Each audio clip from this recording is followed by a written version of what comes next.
हम बात करेंगे द्वितीय कर्नाटक युद्ध के बारे में। प्रथम कर्नाटक युद्ध 1746 से लेकर के 1748 ईस्वी तक चला, जिसके कई सारे परिणाम भी निकले, अभी हमने चर्चा की। द्वितीय कर्नाटक युद्ध 1749 से लेकर के 1754 ईस्वी तक चला। वास्तव में द्वितीय कर्नाटक युद्ध कर्नाटक की राजनीति में मचे घमासान और यूरोपियों द्वारा अपने प्रभुत्व में वृद्धि के प्रयास का परिणाम था। हम इसके कारणों पर अगर चर्चा करें, तो पहला जो कारण था वो प्रभुत्व में वृद्धि के प्रयास थे। प्रभुत्व में वृद्धि से तात्पर्य ये है कि सामुद्रिक शक्ति का महत्व चूंकि स्पष्ट हो गया था, जल सेना का महत्व प्रथम कर्नाटक युद्ध के दौरान ही स्पष्ट हो गया था। और दोनों कंपनियों के मध्य जो संघर्ष था, उसमें जो सफलता थी वो इस बात पर निर्भर करती थी कि समुद्र पर अधिक आधिपत्य या ज्यादा ताकतवर आधिपत्य स्थापित करने में समुद्री सेना के तौर पर, या ये कहें कि जल पर अधिक आधिपत्य कौन स्थापित कर सकता है। इस बात को जो जो जो कंपनी सफलतापूर्वक समुद्र में आधिपत्य स्थापित कर लेगी, उसी के प्रभुत्व में वृद्धि होगी। तो द्वितीय कर्नाटक युद्ध, प्रभुत्व कहें या आधिपत्य कहें, उसमें अधिक वृद्धि करने के प्रयास के कारण द्वितीय कर्नाटक युद्ध हुआ। द्वितीय जो दूसरा कारण है, वह है तंजौर के उत्तराधिकार का युद्ध। तंजौर, जिसके बारे में अभी हमने चर्चा की थी कि 1740 ईस्वी की 17वीं शताब्दी में, सॉरी 17वीं शताब्दी में मराठों द्वारा जब कर्नाटक में आक्रमण किया गया, तो उन्होंने तंजौर की स्थापना की थी। तंजौर में उत्तराधिकार को लेकर के 1738 ईस्वी में पहला युद्ध हुआ। इसमें पांडिचेरी के फ्रांसीसी गवर्नर ने इस युद्ध में हस्तक्षेप किया और मदद के बदले में करिकाल नामक बस्ती व्यापार के लिए प्राप्त की। तंजौर ने अपने क्षेत्र से करिकाल की बस्ती फ्रांसीसियों को व्यापार के लिए दे दी। इसी बीच 1749 ईस्वी में तंजौर में फिर से उत्तराधिकार का युद्ध प्रारंभ होता है, और इस बार अंग्रेजों द्वारा हस्तक्षेप किया जाता है, और उस हस्तक्षेप के बदले में देवी कोट्टाई नामक क्षेत्र अंग्रेजों को प्राप्त होता है। इस प्रकार अंग्रेजी और फ्रांसीसी दोनों कंपनियां तंजौर के उत्तराधिकार के युद्ध में, या ये कहें कि भारतीय नरेशों के आंतरिक झगड़ों का लाभ उठा करके अपने प्रभुत्व बढ़ाने के प्रयास में एक एक क्षेत्र तंजौर में वो प्राप्त करते हैं। तो एक तरह से ये अंग्रेजों और फ्रांसीसियों के बीच में जो प्रतिस्पर्धा थी, वो अभी भी बनी हुई थी और आगे भी चलने वाली थी। अगला जो कारण था वो हैदराबाद तथा कर्नाटक में आंतरिक असंतोष को बताया जाता है। आंतरिक असंतोष कहें या ये कहें कि उत्तराधिकार का युद्ध ही था। मई 1748 ईस्वी में हैदराबाद के संस्थापक निजाम उल मुल्क की मृत्यु हो जाती है, और उसके पश्चात उसके पुत्र नासिर जंग और उसके पौत्र मुजफ्फर जंग में उत्तराधिकार को लेकर के युद्ध होता है। इन्हीं दिनों कर्नाटक में भी कर्नाटक के तत्कालीन नवाब अनवरुद्दीन और स्वर्गीय नवाब दोस्त अली के दामाद चांदा साहब के बीच उत्तराधिकार को लेकर के संघर्ष निर्मित होता है। याद रखिएगा, मैंने इसमें चार्ट भी बनाया है। हैदराबाद में जो जंग होती है, जो युद्ध होता है, वो नासिर जंग और मुजफ्फर जंग के बीच में होती है, और कर्नाटक में यही युद्ध अनवरुद्दीन और चांदा साहब के बीच होती है। ठीक है। जो संघर्ष की स्थिति निर्मित होती है, वास्तव में कर्नाटक में चांदा साहब स्वयं नवाब बनना चाहता था, लेकिन इस समय पर नवाब अनवरुद्दीन बना हुआ था। अतः चांदा साहब ने नवाब बनने की आकांक्षा में अ, अनवरुद्दीन का विरोध करना शुरू किया, और कर्नाटक में अराजकता का माहौल निर्मित हुआ। इन परिस्थितियों में चांदा साहब ने एक युक्ति निकाली। उसने मुजफ्फर जंग से मित्रता की और फ्रांसीसियों से भी सहायता की मांग की। तीनों के बीच एक गठबंधन बना, और इस गठबंधन की सहायता से फ्रांसीसी गवर्नर डुप्ले और मुजफ्फर जंग की सहायता से चांदा साहब ने कर्नाटक के नवाब अनवरुद्दीन पर आक्रमण कर दिया। ये आक्रमण 1749 में हुआ, और जो युद्ध है वो अंबूर का युद्ध कहलाता है, या अंबर का युद्ध भी इसे कहा जाता है। इस युद्ध में चांदा साहब, मुजफ्फर जंग एवं फ्रांसीसी तीनों ने मिल करके कर्नाटक के नवाब अनवरुद्दीन की हत्या कर दी। अनवरुद्दीन की मृत्यु के पश्चात उसका जो पुत्र था मोहम्मद अली, वो कर्नाटक का नवाब बनता है। और वास्तव में वो नवाब नहीं बनता है, क्योंकि उत्तराधिकारी अनवरुद्दीन का वही था। तो मोहम्मद अली को ही नवाब बनना चाहिए था, लेकिन चांदा साहब, मुजफ्फर जंग और फ्रांसीसियों के आक्रमण के कारण जब अनवरुद्दीन की मृत्यु होती है, तो मोहम्मद अली भाग करके अंग्रेजी खेमे में पहुंचता है। निकट ही पास ही उसके तृष्णापल्ली था जहां पर वो अंग्रेजों की शरण में पहुंचता है और मोहम्मद अली के भाग जाने के पश्चात चांदा साहब कर्नाटक का नवाब बन जाता है और चांदा साहब ने पांडिचेरी के आसपास का पूरा क्षेत्र फ्रांसीसियों को दे दिया। अगला जो कारण है वो अंग्रेजों का युद्ध में प्रवेश है। अ, अंग्रेजों का युद्ध में प्रवेश होते ही परिस्थितियां बदलती हैं। अभी हमने कर्नाटक की बात की, अभी हैदराबाद की बात करें, चूंकि फ्रांसीसियों का चांदा साहब और मुजफ्फर जंग जंग का तीनों का एक संयुक्त बेड़ा संयुक्त मोर्चा बन चुका था। जिस प्रकार से अनवरुद्दीन को चांदा साहब ने मुजफ्फर जंग और फ्रांसीसियों की सहायता से पराजित किया, उसी तरह से मुजफ्फर जंग ने भी चांदा साहब और फ्रांसीसियों की सहायता से नासिर जंग को पराजित किया। अंग्रेजों के युद्ध में प्रवेश करने के पश्चात हैदराबाद की परिस्थिति बदलती है और नासिर जंग मोहम्मद अली और अंग्रेजों के बीच जो गुट बना था, उस गुट ने नासिर जंग सबसे पहले हैदराबाद में दखल दिया और नासिर जंग को सहायता प्रदान की। एक तरह से ये कहें कि अब द्वितीय कर्नाटक युद्ध में अंग्रेजों और फ्रांसीसियों के बीच में खुला युद्ध या खुली खुली जंग प्रारंभ हो चुकी थी। नासिर जंग को सहायता प्राप्त हुई और नासिर जंग ने जब मुजफ्फर जंग पर आक्रमण किया तो युद्ध में मुजफ्फर जंग की मृत्यु हो जाती है और अगला जो उसका उत्तराधिकारी है वो सलावत जंग बनता है।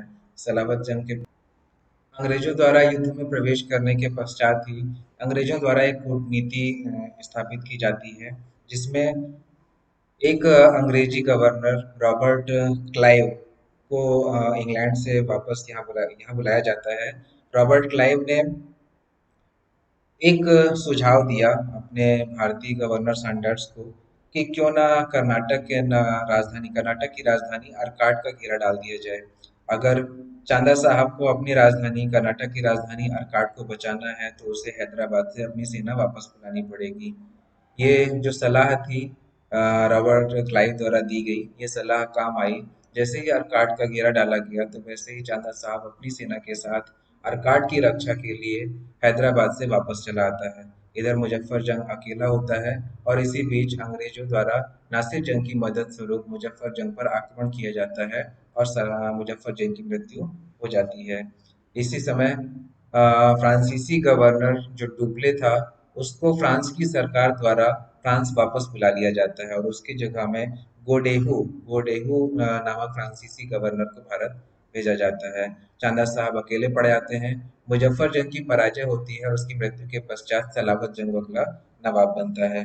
दोनों के बीच परिस्थितियों को की गंभीरता को देखते हुए अंग्रेजों और फ्रांसीसियों के बीच में एक संधि होती है जिसे पांडिचेरी की संधि के नाम से जाना जाता है। ये संधि 1754 ईस्वी में होती है।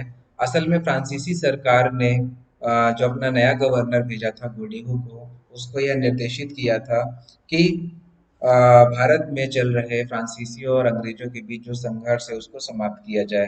गोडेहू ने आते ही डुप्ले की नीति को पलट दिया और उसने अंग्रेजों से पांडिचेरी की संधि कर ली।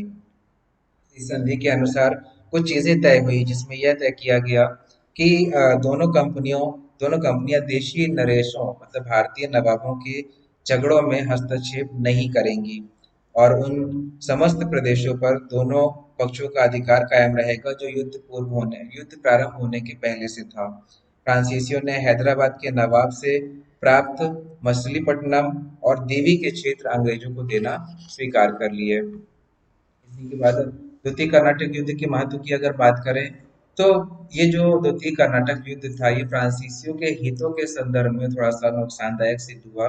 डुप्ले की नीति के अनुसार द्वितीय कर्नाटक युद्ध में भी वो अच्छी स्थिति में आ सकता था, लेकिन गोडेहू के आने के पश्चात डुप्ले का कहना था कि गोडेहू ने अपने देश फ्रांस का नाश तथा जाति के अपमान पत्र पर हस्ताक्षर किया है। एक तरह से जो पांडिचेरी की संधि हुई वो फ्रांस के लिए घातक सिद्ध हुई। गोडेहू ने जो संधि की उसके पश्चात दक्षिण भारत में किसी का भी पूरी तरह से प्रभुत्व स्थापित नहीं हुआ। हैदराबाद की अगर बात करें तो मुजफ्फर जंग की मृत्यु के पश्चात उसका जो उत्तराधिकारी था सलावत जंग, उसने फ्रांसीसी अधिकारी की सहायता से फ्रांसीसी अधिकारी की सहायता से वह हैदराबाद का निजाम बना और कर्नाटक में मोहम्मद अली कर्नाटक का नवाब बना। इस प्रकार द्वितीय कर्नाटक युद्ध की समाप्ति होती है। अगले तृतीय कर्नाटक युद्ध। तृतीय कर्नाटक युद्ध की हम बात करें, जैसा कि हमने बताया था कि कर्नाटक युद्ध, क्योंकि नाम कर्नाटक युद्ध है इसलिए क्योंकि ये कर्नाटक की भूमि पर लड़े गए थे और अंग्रेजों और फ्रांसीसियों के बीच में होने वाला ये तृतीय संघर्ष था कर्नाटक की भूमि पर, इसीलिए इसे तृतीय कर्नाटक युद्ध के नाम से जाना जाता है। वास्तव में ये युद्ध भारतीय परिस्थितियों की उपज ना होकर के यूरोपीय परिस्थितियों की उपज था। यूरोप में अंग्रेजों और फ्रांसीसियों के बीच में 1756 से लेकर के 1763 के बीच में एक युद्ध प्रारंभ होता है, जिसे चूंकि 7 वर्ष चला इसीलिए इसको सप्तवर्षीय युद्ध का नाम दिया गया। चूंकि अंग्रेजों और फ्रांसीसियों के बीच में यूरोप में युद्ध लड़ा जा रहा था, उसी का परिणाम था कि भारत में भी फ्रांसीसी और अंग्रेजी जो बस्तियां थी, यूरोपीय बस्तियां थी, व्यापारिक बस्तियां थी, उन्होंने भारत में सैनिक युद्ध किया, जिसे हम तृतीय कर्नाटक युद्ध के नाम से जानते हैं। इस युद्ध को हम दोनों के बीच जो संघर्ष हुआ, इस युद्ध को हम निर्णायक युद्ध भी कह सकते हैं। निर्णायक से तात्पर्य ये है कि इस युद्ध के दौरान, तृतीय कर्नाटक युद्ध के दौरान, अंग्रेजों और फ्रांसीसियों के बीच में एक युद्ध होता है जिसे हम वांडी वाश के युद्ध के नाम से जानते हैं। ये युद्ध 1760 ईस्वी में हुआ था। 1760 ईस्वी में वांडी वाश का युद्ध इसलिए भी ज्यादा प्रसिद्ध है क्योंकि वांडीवाश के युद्ध के पश्चात इस युद्ध में अंग्रेजों द्वारा फ्रांसीसियों को बुरी तरीके से पराजित किया किया गया और इस युद्ध के पश्चात फ्रांसीसियों की शक्ति क्षीण हो गई, या ये कहें कि खत्म हो गई। अंतिम तौर पर फ्रांसीसी 1760 ईस्वी में अंग्रेजों के हाथों पराजित हुए और उनका भारत में व्यापार करने का जो सपना था, भारत में व्यापार स्थापित करने का और राजनीतिक महत्व स्थापित करने का जो सपना था, वो टूट गया। एक तरह से फ्रांसीसी पूरी तरह से पराजित हुए अंग्रेजों के हाथों और इसके पश्चात भारत में फ्रांसीसियों का जो अस्तित्व था वो भी लगभग समाप्त होने लगा। पांडिचेरी के क्षेत्र में ही वो रह करके व्यापार करते रहे, लेकिन उन्होंने राजनीतिक महत्व या राजनीतिक प्रभुत्व स्थापित करने का प्रयास करना छोड़ दिया। तो जो बांडीवाश का युद्ध था वो निर्णायक युद्ध साबित हुआ अंग्रेजों और फ्रांसीसियों के बीच में, जिसमें फ्रांसीसियों की पराजय हुई और फ्रांसीसियों की पराजय हुई और उनके जो व्यापारिक स्वप्न थे वो अब समाप्त हो गए। 1756 ईस्वी में शुरू हुआ सप्तवर्षीय युद्ध 1763 ईस्वी में समाप्त होता है और 1763 ईस्वी में यूरोप में अंग्रेजों और फ्रांसीसियों के बीच में एक संधि होती है जिसे पेरिस की संधि का नाम दिया गया। 1763 ईस्वी में फ्रांसीसियों की पराजय के पश्चात बहुत सारे क्षेत्र अंग्रेजों ने अपने हाथों में ले लिए थे। जिंजी माही ये ऐसे क्षेत्र थे जो अभी तक फ्रांसीसियों के अधिकार में थे और अब अंग्रेजों के हाथ में चले गए। 1763 ईस्वी में पेरिस की जो संधि हुई, उस संधि के पश्चात तृतीय कर्नाटक युद्ध जो समाप्त होता है और संधि के अनुसार कई सारी चीजें तय होती है। फ्रांसीसियों को सिर्फ पांडिचेरी, चंद्रनगर, माही ये क्षेत्र मिलते हैं, लेकिन वो इन क्षेत्रों पर कब्जा सॉरी किलेबंदी नहीं कर सकते थे। किलेबंदी अर्थात उसकी किले मतलब बाउंड्री नहीं कर सकते थे। और ये जो क्षेत्र थे, ये क्षेत्र अब से लेकर के 1763 ईस्वी से लेकर के और भारत की आज़ादी तक फ्रांसीसियों के अधिकार में ही रहे। इसके अलावा फ्रांसीसियों के कोई अन्य क्षेत्र भारत में नहीं रहे। इसके अलावा दूसरी जो संधि थी, बंगाल में फ्रांसीसियों को केवल व्यापार का अधिकार प्राप्त हुआ, लेकिन वो वहाँ के उनके राजनीतिक प्रभुत्व का अंत हो गया। जैसा मैंने बताया, वांडीवाश के युद्ध के पश्चात फ्रांसीसियों द्वारा किसी भी प्रकार के राजनीतिक प्रभुत्व की स्थापना नहीं की गई। तीसरा जो बिंदु था वो ये था कि हैदराबाद में सलाबत जंग को निजाम तथा कर्नाटक में मोहम्मद अली को नवाब स्वीकार कर लिया गया। इस प्रकार दक्षिण भारत में जो फ्रांसीसी प्रभुत्व अभी तक चला आ रहा था वो समाप्त हो गया। धन्यवाद।